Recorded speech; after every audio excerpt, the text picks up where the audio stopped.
شروع کرتے ہیں۔ اعوذ باللہ من الشیطان الرجیم، بسم اللہ الرحمن الرحیم، الحمد للہ رب العالمین، والصلاة والسلام علی اشرف الانبیاء والمرسلین، اما بعد فاعوذ باللہ من الشیطان الرجیم من ہمزہ ونفخہ ونفثہ، بسم اللہ الرحمن الرحیم، رب اشرح لی صدری ویسر لی امری واحلل عقدة من لساني يفقهوا قولي، اللهم انفعنا بما علمتنا وعلمنا ما ينفعنا وزدنا علما، وبشر عبادي الذين يستمعون القول فيتبعون أحسنه، أولئك الذين هداهم الله وأولئك هم أولو الألباب.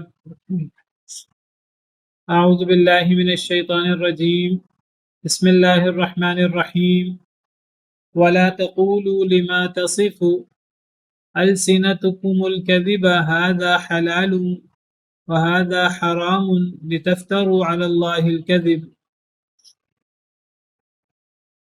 ولا تقولوا، اور نہ تم کہو، لما تصف، ولا تقولوا، اور نہ تم کہو، لما تصف، اس کے لیے جو وصف بیان کرتی ہیں، السنتکم، تمہاری زبان، ہذا حلال، کہ یہ حلال ہے، وہذا حرام، اور یہ حرام ہے، لتفتروا علی اللہ الکذب، تاکہ تم جھوٹ گھڑو اللہ پر جھوٹ.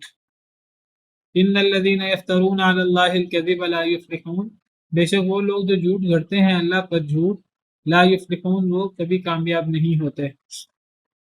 تو اللہ تعالیٰ نے اس آیت کریمہ میں یہ بتایا ہے کہ انسان کا یہ کوئی حق نہیں ہے کہ انسان اپنی زبان سے، اللہ کہتے ہیں یہ اگر انسان اپنی زبان سے کسی چیز کو حلال کہے، کسی چیز کو حرام کہے، یہ گویا کہ ایک جھوٹا وصف ہے، ایک غلط کام ہے جو زبان کر رہی ہے انسان کی زبان کا، یعنی انسان کا یہ کام نہیں ہے کہ انسان کسی چیز کو حلال کہے، کسی چیز کو حرام کہے.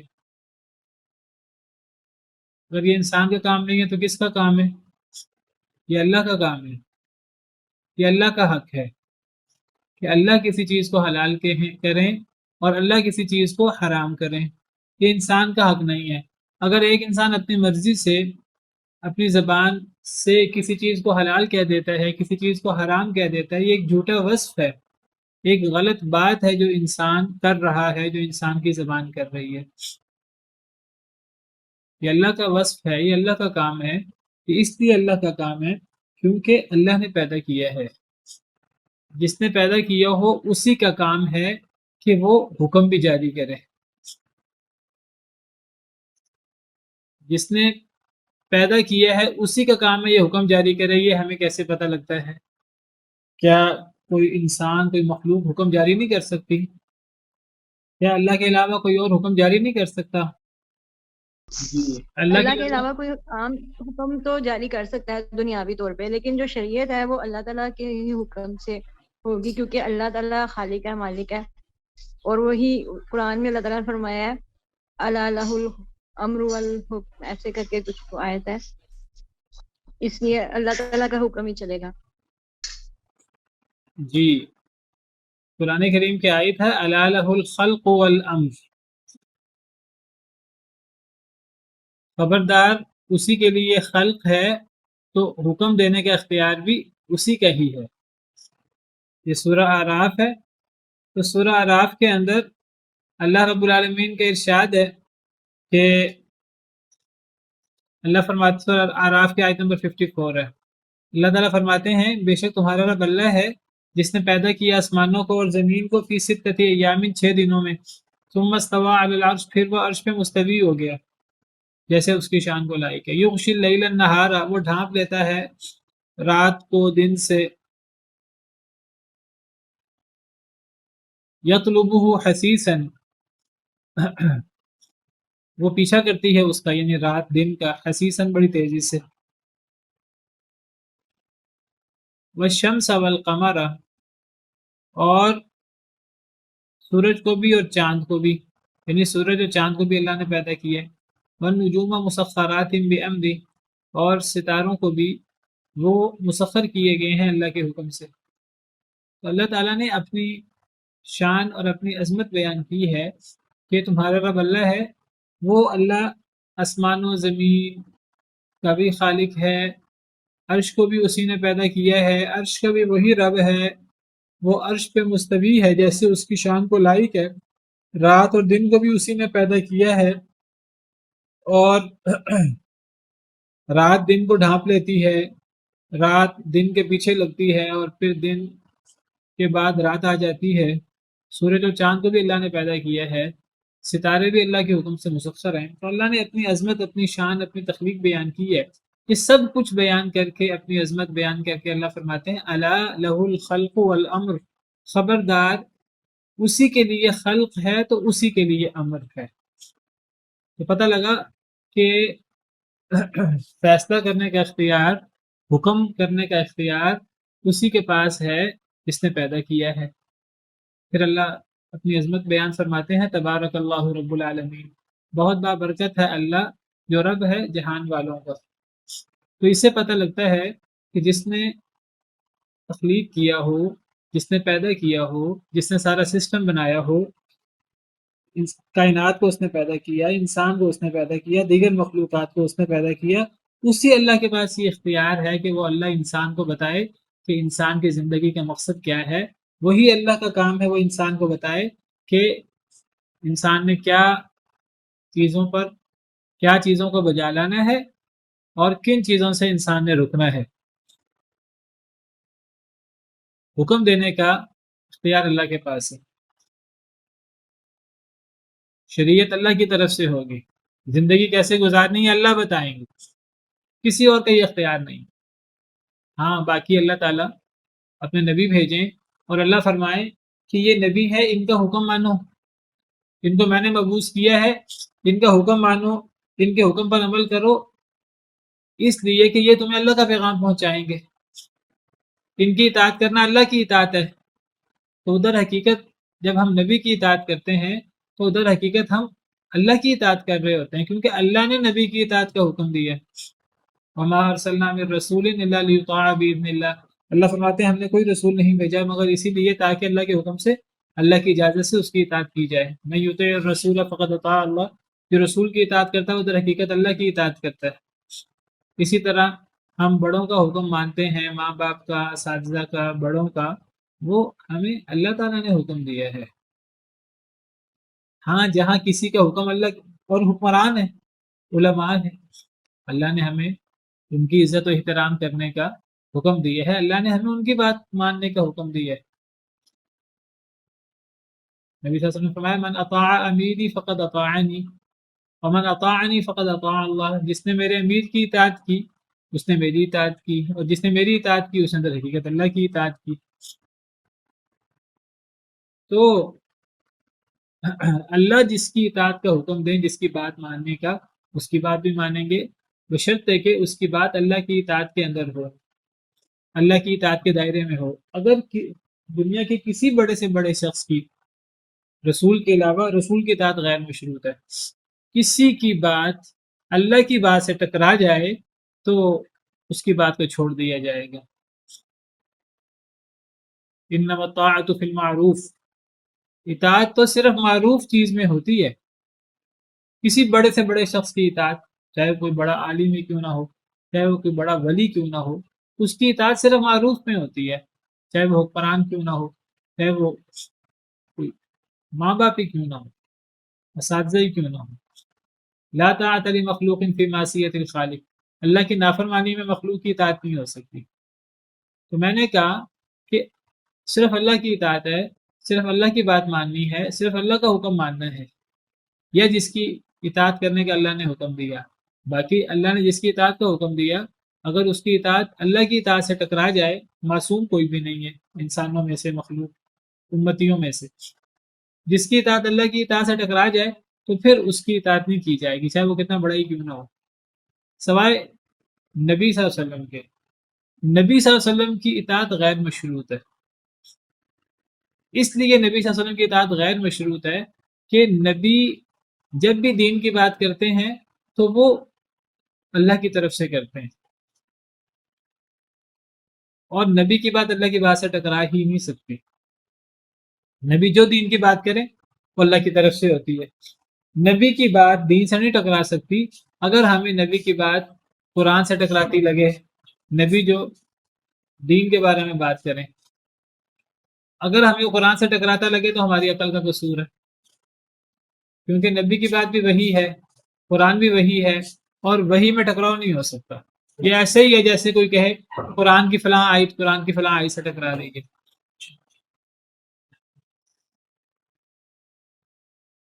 تو پتہ لگا اس آیت کریمہ سے جو میں نے آپ کے سامنے پیش کی کہ صرف اللہ کی اطاعت ہوگی، یا جس کی اطاعت کا اللہ نے حکم دیا تو اللہ نے اپنے نبی کی اطاعت کا غیر مشروط حکم دیا، اور یہ بات اللہ تعالیٰ قرآن میں جگہ جگہ فرماتے ہیں۔ بعض جگہوں پر اللہ تعالیٰ فرماتے ہیں ان الحکم الا للہ، نہیں ہے حکم فیصلہ کرنے کا اختیار مگر اللہ کے پاس۔ بعض جگہ پر اللہ فرماتے ہیں فالحکم للہ العلی الکبیر، فیصلہ یا حکم تو صرف اللہ کے لیے ہے جو بہت بلند ہے، جو بہت بڑا ہے۔ تو جب فیصلہ کرنے کا اختیار اللہ کے پاس ہے تو اللہ فرماتے ہیں کہ پھر تمہاری زبانیں یہ جھوٹے اوصاف کیوں بیان کرتی ہیں اپنی طرف سے کہ یہ حلال ہے اور یہ حرام۔ ہاں، اللہ کا پیغام، اللہ کی شریعت لوگوں میں عام کرو، لوگوں کو بتاؤ کہ اللہ نے فلاں چیز کو حلال کیا ہے، اللہ نے فلاں چیز کو حرام کیا، یہ تو ٹھیک ہے اللہ کی طرف سے۔ اللہ کے نبی بتاتے ہیں اللہ کی طرف سے، پاکیزہ چیزوں کو امت کے لیے حلال کرتے ہیں، خبیث چیزوں کو امت کے لیے حرام کرتے ہیں اللہ کی طرف سے۔ تو اللہ کہتے ہیں نبی کی اطاعت کرو، اور علماء جو نبیوں کے وارث ہوتے ہیں جب وہ قرآن و سنت کی روشنی میں جب وہ امت کو بتاتے ہیں اللہ نے یہ چیز حلال کی، اللہ نے یہ چیز حرام کی، تو اس کی اطاعت کی جائے گی۔ لیکن کوئی اپنی مرضی سے کہے کہ یہ چیز حلال ہے یہ چیز حرام ہے، اپنی طرف سے کہے، تو یہ اس کی زبان جھوٹے اوصاف بیان کر رہی ہے۔ یہ سب سے بڑا جھوٹ ہے، یہ سب سے بڑی غلط بات ہے۔ یہ صرف جھوٹ اور غلط بات نہیں ہے، حالانکہ جھوٹ اور غلط بات یہ بھی بہت بڑا گناہ ہے۔ اللہ فرماتے ہیں لِتَفْتَرُوا عَلَى اللَّهِ الْكَذِبَ، کہ تم جھوٹ گھڑو اللہ پر جھوٹ، یہ اللہ پر جھوٹ ہے، اصل میں یہ اللہ پر افطرا ہے، اور نہ تم کہو اس کے لیے جو وصف بیان کرے تمہاری زبانیں جھوٹا، کہ یہ حلال ہے یہ حرام ہے، کہ تم جھوٹ گھڑو اللہ پر جھوٹ۔ اور پھر اللہ فرماتے ہیں کہ اللہ پر جھوٹ ہے اصل میں اگر تم اپنی مرضی سے کسی چیز کو حلال حرام کر دو۔ اللہ فرماتے ہیں ان الذین یفترون علی اللہ الکذب لا یفلحون، بے شک وہ لوگ جو جھوٹ گھڑتے ہیں اللہ پر جھوٹ وہ کبھی کامیاب نہیں ہو سکتے۔ ہم کہیں گے جی موسیقی کیوں حرام ہے، وہ تو حلال ہونی چاہیے، وہ تو روح کی غذا ہے، ہمیں تو اچھی لگتی ہے، وہ حلال ہونی چاہیے۔ یہ فلاں چیز کیوں حرام کی گئی ہے، یہ جوا کیوں حرام کیا گیا ہے، اس میں تو فلاں فائدہ ہے، یہ شراب کیوں حرام کی گئی ہے، اس میں تو فلاں فائدہ ہے، یہ فلاں چیز کیوں حلال ہے، وہ تو حرام ہونی چاہیے، فلاں حکم اللہ نے کیوں دیا، وہ حکم تو اس طرح نہیں اس طرح ہونا چاہیے، فلاں سزا تو بڑی سخت ہے، اتنی سخت سزا نہیں ہونی چاہیے، اسلام کی سزائیں تو وحشیانہ ہیں، فلاں جگہ تو بڑی نرمی ہے، بڑی آسائش ہے دین میں، مردوں کے لیے تو بڑی آسانیاں ہیں دین میں، عورتوں کے لیے پابندیاں ہیں، یا اس قسم کی جو ہم ساری باتیں کرتے ہیں یہ سارا اللہ پہ جھوٹ ہو جاتا ہے، اللہ کی باتوں پر اعتراض ہو جاتا ہے۔ میں ذکر کر رہا تھا کہ یہ اپنی طرف سے کسی چیز کو حلال قرار دینا، حرام قرار دینا، یہ اللہ پہ جھوٹ ہے، اور جو اللہ پہ جھوٹ باندھے وہ کبھی کامیاب نہیں ہوگا۔ سوال یہ ہے کہ اپنی طرف سے کسی چیز کو حلال قرار دینا، کسی چیز کو حرام قرار دینا اللہ پہ جھوٹ کیسے ہے، افتراء علی اللہ کیسے ہے؟ افتراء علی اللہ تو یہ ہوتا ہے کہ ہم کہیں کہ اللہ نے یہ فرمایا اللہ نے تو یہ نہ فرمایا ہو، اللہ پہ جھوٹ کیسے ہے؟ اصل میں یہ بات کس ضمن میں ہو رہی ہے؟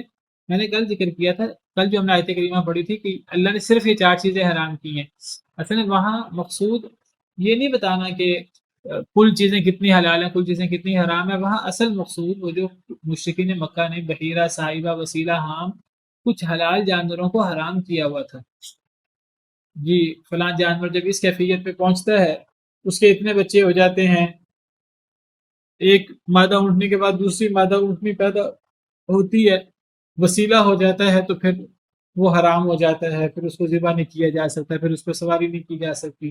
فلاں جانور اس صورت میں سائبہ بن جاتا ہے، فلاں جانور اس صورت میں بحیرہ بن جاتا ہے، فلاں جانور اس صورت میں حام بن جاتا ہے.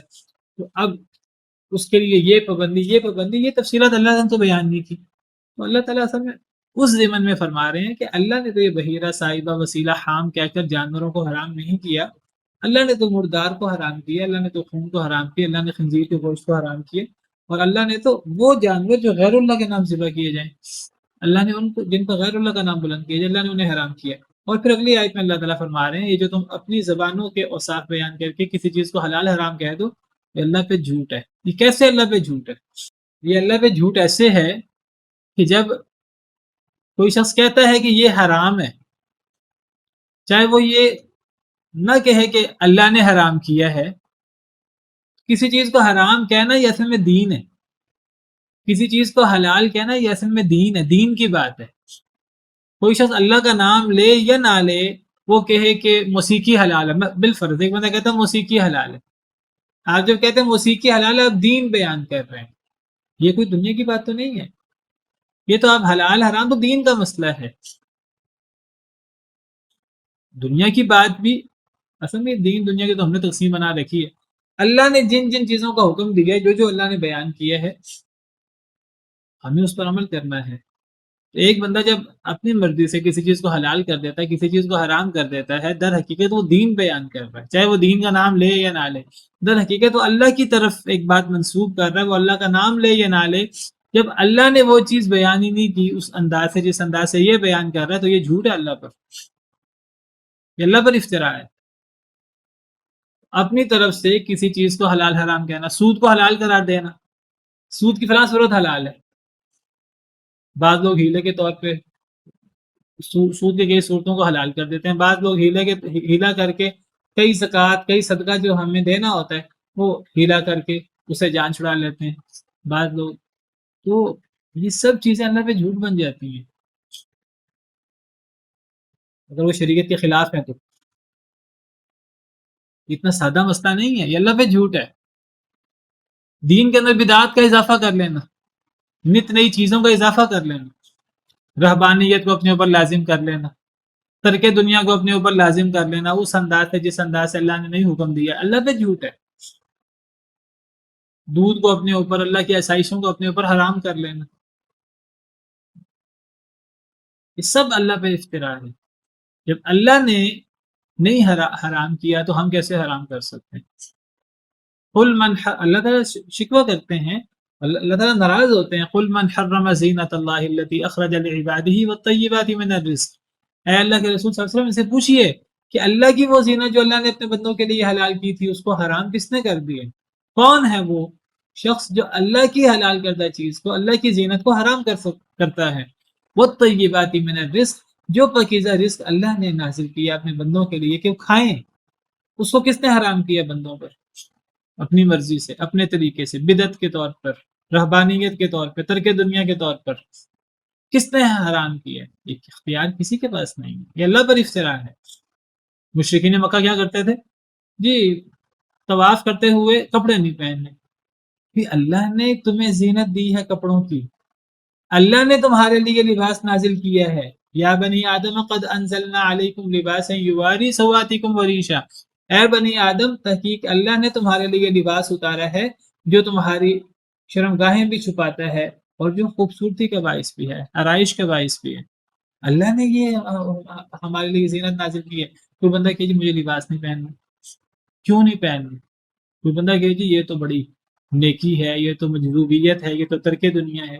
یہ افطراء علی اللہ ہے. یہ ننگ دھڑنگ پھر رہے ہوتے ہیں ملنگ، یہ کیا ہے؟ یہ کوئی دین نہیں، یہ اللہ پر افطراء ہے. یہ ننگ دھڑنگ خانہ کعبہ کا طواف اللہ پر افطراء ہے. تو جو اللہ پر افطراء کرتے ہیں کبھی کامیاب نہیں ہو سکتے. اللہ پر افطراء بہت بڑا جرم ہے، شرک کے برابر جرم ہے. ومن اظلم ممن افترى على الله كذبا. اس سے بڑا ظالم کون ہے جو اللہ پہ جھوٹ باندھے؟ متاع قلیل. اللہ فرماتے ہیں جو ایسے لوگ ہیں یہ جو اپنی طرف سے چیزوں کو حلال کر دیتے ہیں، چیزوں کو حرام کر دیتے ہیں، دین بنا لیتے ہیں، دین گھڑ لیتے ہیں اپنی طرف سے، دین کے اندر کمیاں بیشیاں اپنی طرف سے کر لیتے ہیں، اللہ فرماتے ہیں پیچھے دنیاوی مفادات ہوتے ہیں، پیٹ لگا ہوا ہے ساتھ، تو دنیاوی مفادات کے پیچھے، تو اللہ فرماتے ہیں کہ کتنا تھوڑا فائدہ یہ اٹھاتے ہیں، متاع قلیل، بہت تھوڑا فائدہ ہے وہ جس دنیا کے فائدے کے پیچھے یہ سارا کام کرتے ہیں، وہ دنیا کا فائدہ کتنا تھوڑا ہے، وَلَهُمْ عَذَابٌ عَلِيمٌ، اور ان کے لیے دردناک عذاب ہے۔ دنیاوی مقاصد کے تحت تھوڑا سا فائدہ لے لیں گے، چاہے وہ کروڑوں کا، اربوں کا، خربوں کا فائدہ کیوں نہ ہو، وہ آخرت تباہ ہو گئی تو وہ بہت تھوڑا فائدہ ہے۔ صرف آخرت تباہ نہیں ہوتی، دنیا بھی تباہ ہوتی ہے۔ وَعَلَى الَّذِينَ هَادُوا حَرَّمْنَا مَا قَصَصْنَا عَلَيْكَ مِنْ قَبْلُ، اور ان لوگوں پر جو یہودی ہوئے ہم نے حرام کیا تھا، ما قصصنا علیک من قبل، جو ہم نے قصہ بیان کیا آپ پر اس سے پہلے، یہودیوں پر ہم نے کچھ چیزیں حرام کی تھی جو ہم نے قصہ بیان کیا آپ پر اس سے پہلے۔ اللہ نے کیا یہودیوں پر حرام کیا تھا؟ قرآن کریم میں کئی جگہ پر اللہ نے ذکر کیا ہے، وَعَلَى الَّذِينَ هَادُوا حَرَّمْنَا كُلَّ ذِي ظُفُرٍ، ہم نے یہودیوں پر ہر ناخن والا جانور ایک مخصوص انداز سے، تو اللہ نے وہ جانور حرام کیے۔ وَمِنَ الْبَقَرِ وَالْغَنَمِ حَرَّمْنَا عَلَيْهِمْ شُحُومَهُمَا، اور گائے اور بکریاں ہم نے یہودیوں پر ان کی چربی حرام کر دی تھی، إِلَّا مَا حَمَلَتْ ظُهُورُهُمَا، سوائے وہ چربی جو پشت پر موجود ہو، او الحوایا، یا آنتے، او ما اختلط بعظم، یا جو ہڈی کے ساتھ ملی ہو، ذالک جزیناہم ببغیہم، اللہ فرماتے ہیں یہ چیزیں اصلاً ان پہ حرام نہیں تھیں، یہ چیزیں اصلاً حلال تھیں، ہم نے یہ چیزیں ان پر کیوں حرام کی، یہ چیزیں ہم نے، اللہ فرماتے ہیں ان پر سزا کے طور پہ ہم نے یہ چیزیں حرام کی تھیں، ذالک جزیناہم ببغیہم، ہم نے یہ انہیں بدلہ دیا تھا ان کی بغاوت کا، وَإِنَّا لَصَادِقُونَ، بے شک ہم سچے ہیں اس بات میں کہ یہ چیزیں حرام نہیں تھیں ان پر۔ تو اللہ تعالیٰ فرماتے ہیں کہ اپنی طرف سے چیزوں کو حلال حرام نہ کرو، جو لوگ ظلم زیادتی کرتے ہیں پھر اللہ انہیں سزا دیتے ہیں، جس طرح اللہ نے یہودیوں پر کچھ چیزیں حرام کر دی تھیں جو اللہ نے قصہ بیان کیا آپ پر اس سے پہلے، قرآن میں اللہ نے کئی جگہوں پر یہ واقعہ ذکر کیا ہے۔ ایک جگہ اللہ فرماتے ہیں فَبِمَا نَقْضِهِمْ فَبِظُلْمٍ مِّنَ الَّذِينَ هَادُوا حَرَّمْنَا عَلَيْهِمْ طَيِّبَاتٍ أُحِلَّتْ لَهُمْ، یہودیوں کے ظلم کی وجہ سے ہم نے ان پر بعض وہ چیزیں حرام کر دی تھی جو ان کے لیے حلال کی گئی تھی،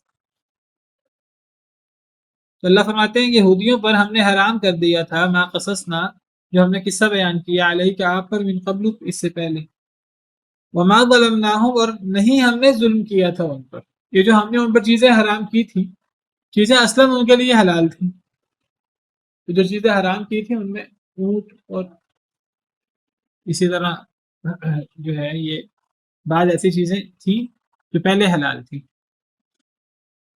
اور اللہ فرماتے ہیں یہ ہم نے ان پہ ظلم نہیں کیا تھا، وَلَٰكِن كَانُوا أَنفُسَهُمْ يَظْلِمُونَ، لیکن وہ اپنے آپ پر خود ہی ظلم کرتے تھے، یہ اللہ فرماتے ہیں یہ ہماری طرف سے کوئی ان پر زیادتی، کوئی بلا وجہ کی سختی نہیں تھی، ان کے اعمال کی وجہ سے ان کے ساتھ یہ معاملہ ہوا۔ جیسے قیامت کے دن دنیا میں بھی ایک انسان اللہ کی نافرمانی کرتا ہے، اللہ اس پر کوئی عذاب طاری کر دیتا ہے، کوئی مصیبت طاری کر دیتا ہے، تو یہ اللہ کی طرف سے ظلم نہیں ہوتا، یہ انسان کو غفلت کی نیند سے جگانے کے لیے یہ سزا کے طور پر ہوتا ہے۔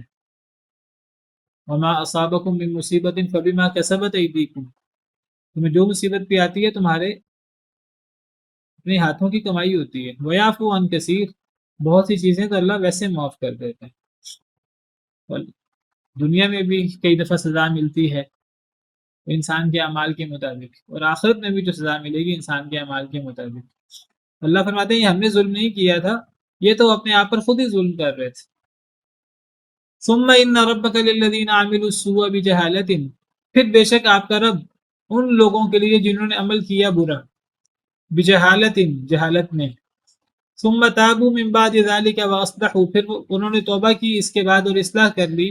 ان ربک، بے شک آپ کا رب، من بعدها، اس کے بعد، لغفور الرحیم، البتہ بہت بخشنے والا، رحیم بہت رحم کرنے والا ہے.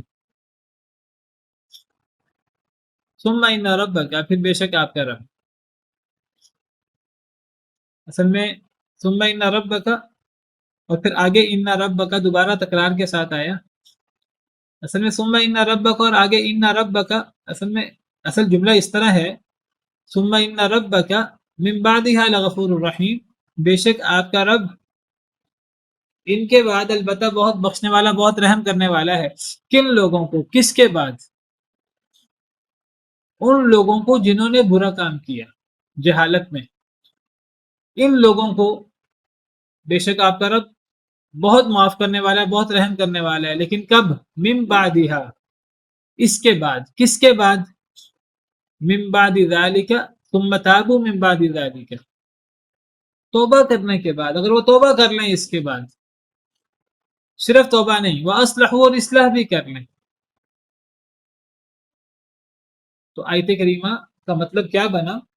آیت کریمہ کا مطلب تھوڑا سا تقدیم و تاخیر سی ہے اس آیت کریمہ میں. اگر اس کو سمجھنا ہے تو اس کو ذرا تھوڑا سا غور کر کے سمجھنا ہوگا. ثم ان ربک، بے شک آپ کا رب، ان ربک، بے شک آپ کا رب، خبر آنی چاہیے آگے. وہ خبر کیا ہے؟ وہ خبر آیت کے آخر میں، ان ربک من بعدها لغفور الرحیم. دوبارہ بے شک آپ کا رب، ان کے بعد. کن کے بعد؟ تو دو کام میں، توبہ اور اصلاح. ابھی آگے آتے ہیں.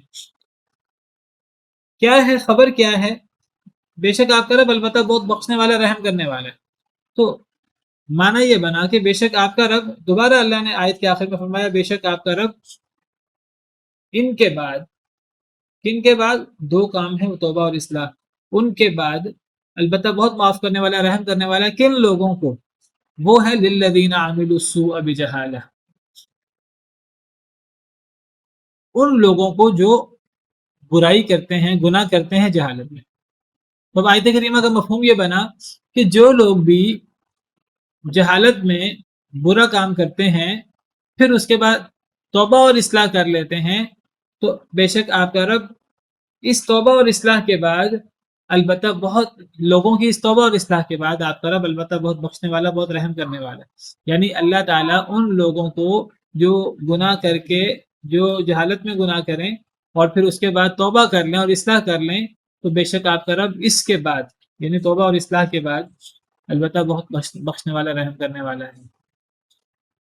پہلی بات تو یہ ہے کہ عامل السوء بجہالت، جنہوں نے عمل کیا برائی کا جہالت میں. کیا مراد ہے جہالت میں برا کام کرنا؟ اس سے کیا مراد ہے؟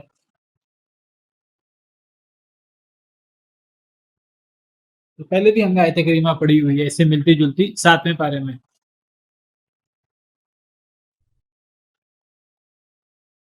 انہ من عمل منکم سوءا بجہالت ثم تاب من بعده واصلح اسلام فانہ غفور الرحیم. جی اسلام لانے سے پہلے نہیں، معنی کیا ہے کہ برا کام کرنا جہالت کے ساتھ؟ جہالت سے کیا مراد ہے؟ معلوم نہ ہونا، معلوم نہ ہونا، یعنی یعنی بغیر علم کے اگر انسان کوئی گناہ کر لے. اگر ہم یہاں جہالت سے مراد معلوم نہ ہونا معنی کریں تو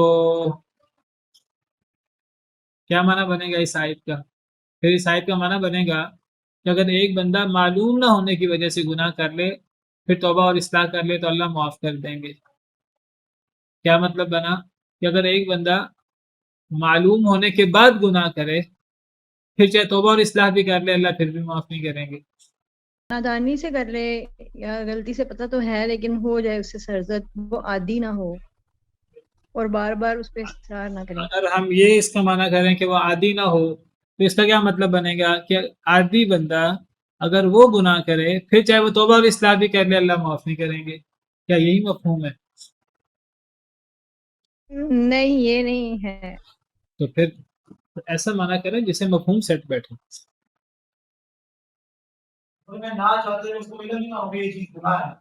لا علمی میں اگر ایک بندہ لا علمی میں گناہ کر لے پھر تو توبہ اصلاح کرے اللہ معاف کر دیں گے. اگر علم کے بعد ایک بندہ گناہ کرے اور پھر توبہ اصلاح کرے پھر وہ معاف نہیں کریں گے اللہ. تو پھر یہ جہالت کا مطلب یہ نہیں ہے.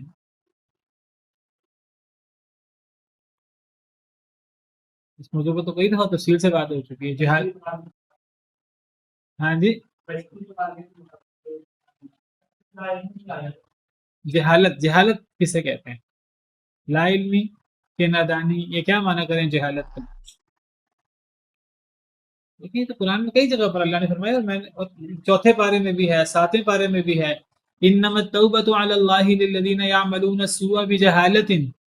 اللہ کے لیے توبہ قبول کرنا ہے ان لوگوں پر جو جہالت میں گناہ کرتے ہیں. انما التوبۃ علی اللہ للذین یعملون السوء بجہالۃ. کیا ہے انما التوبۃ علی اللہ للذین یعملون السوء بجہالۃ ثم یتوبون من قریب پھر وہ جلدی توبہ کر لیں فاولئک یتوب اللہ علیہم اللہ ان کی توبہ قبول فرماتا ہے. کیا مراد ہے جہالت کے ساتھ گناہ کرنا؟ جہالت سے کیا مراد لیں یہاں ہم؟